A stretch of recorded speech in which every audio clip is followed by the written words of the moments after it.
Sekou Smith, Lang Whitaker, and John Schumann from NBA.com here at Quicken Loans Arena, the site of an absolute masterpiece by the Golden State Warriors on the road. Game 4 of the finals.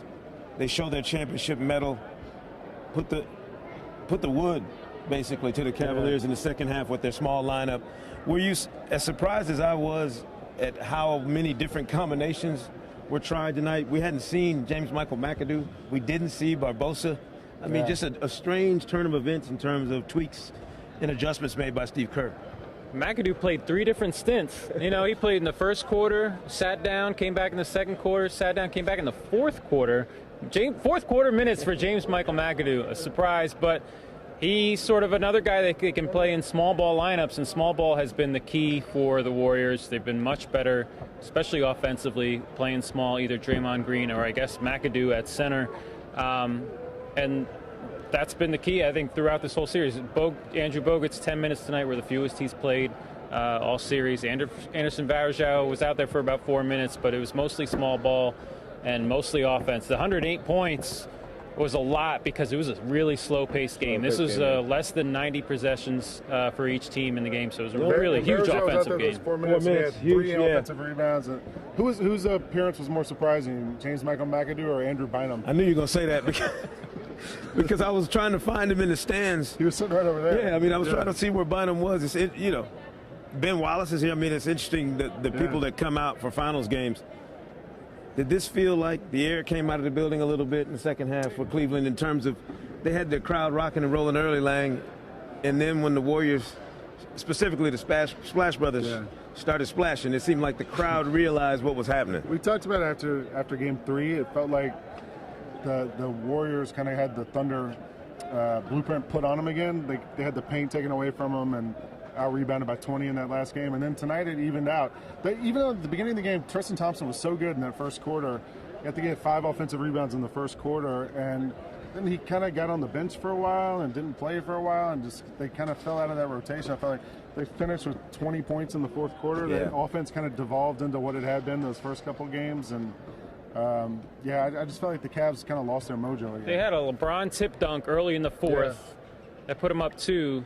I think they scored 3 points on their next 11 or 12 possessions after that. LeBron missed 2 jumpers right after they got blocked by Draymond. And speaking of the offensive rebounds, the Warriors started offensive rebounding. They finished with a higher offensive rebounding percentage than the Cavs did. They may have one less, but they had fewer missed shots. So they actually had a higher offensive rebounding percentage than Cleveland did by the end of the game. Iguodala had a couple of big ones late in the fourth that turned into second chance points, and that was huge. Someone told me in Game 3 it was the Warriors, the most second chance points they'd given up in 9 years. Wow.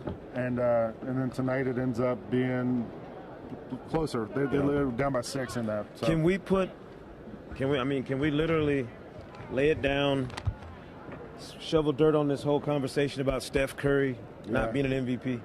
This is an MVP night. This is when the MVP shows up. It might have been a Finals MVP night. Yeah, I mean, this is when it's close. It's close. I mean, it's still close. Depending on what happens in the coming minutes. But Andre Iguodala continues to make an argument for another Finals MVP.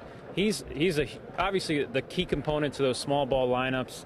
And for the second straight year, he's got the best plus-minus in the finals by a wide margin, by 10 or more. So. I just feel like this game turns tonight on the Splash Brothers. Yeah. If they don't show up and do what they did, if they don't provide that punch, they don't win this game. Because Cleveland certainly could have kept Tristan Thompson on the floor and kept pushing their advantage there if the game allowed. But once Steph and Klay started making shots, it became obvious what was getting ready to happen. Yeah, the Warriors shot 36% on 2s, but the 3s were the diff, as they say here in Cleveland.